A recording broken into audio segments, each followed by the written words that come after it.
Hey everybody, welcome back to our Seamanship Series. This is volume number 1, episode number 5, how to tie a cleat hitch. This is a cleat, came with this boat. We have since replaced them with stainless steel, so this thing makes a great training platform. Today we're going to talk about how to tie a cleat hitch, but also the concept of tending a line and how we take the cleat hitch and make it an active line handling tool. So two different things we're going to talk about today. First, the how-to, and then the practical application of it. I will preface this by saying, as you can probably imagine, there are lots of videos out there on the internet how to do this and the quote-unquote correct way. This is how we do it at Sail Vermont, and we require all of our staff to do it this way. We find that it works very effectively in pretty much all situations, so that's the one we're going to stick with.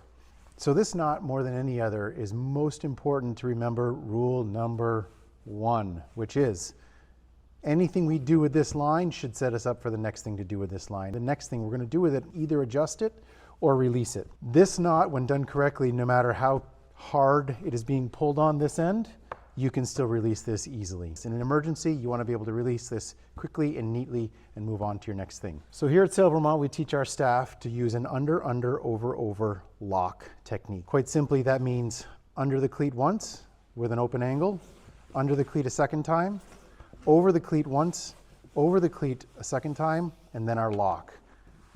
And the lock is simply a twist, and so it finishes in line. Now let's review what an open angle is.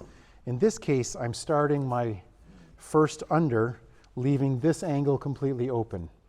If you imagine this line coming from here, but what if I started it on this side?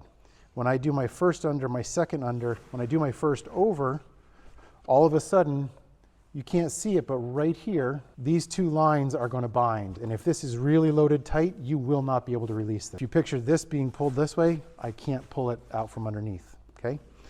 So keep the angle open. Step 1, open angle. So if I'm coming from this direction here, I'm going to go under, over, and then lock. In all cases, our lock provides two lines in line. The most common error is locking it incorrectly. So this is what we see a lot of. This is absolutely incorrect.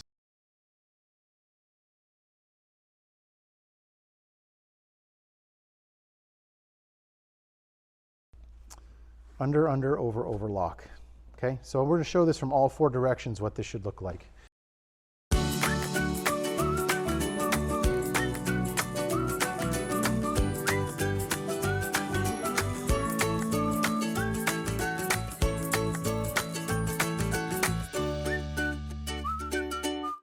Before we leave this view, let's take a minute and talk about tending a line. Tending a line is simply the act of putting 2 turns on a cleat so that that line can still be manipulated before locking it off into a cleat hitch. For consistency, it's called the 2 under portion. This line is now running out to the dock. Now, if I need to ease it, because this pulls or someone instructs me to, I can, but I still have enough friction created by 1-2 turns on this cleat to have good control over it.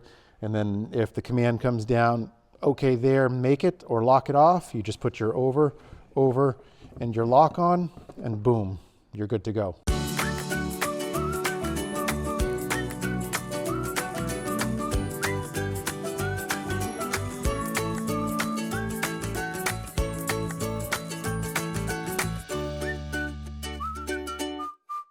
So thanks for watching. That is how to tie a cleat hitch the Sail Vermont way. Also how to safely tend a line, which is the practical application of the first part of the cleat hitch. Very useful on the day-to-day. We use it in a lot of situations where the weather is inclement and we need to have very good control of our lines. So it's one you should practice a lot, because when you need it, chances are it's going to be loud and windy, and it's going to be most helpful if you can do it automatically. Thanks for watching.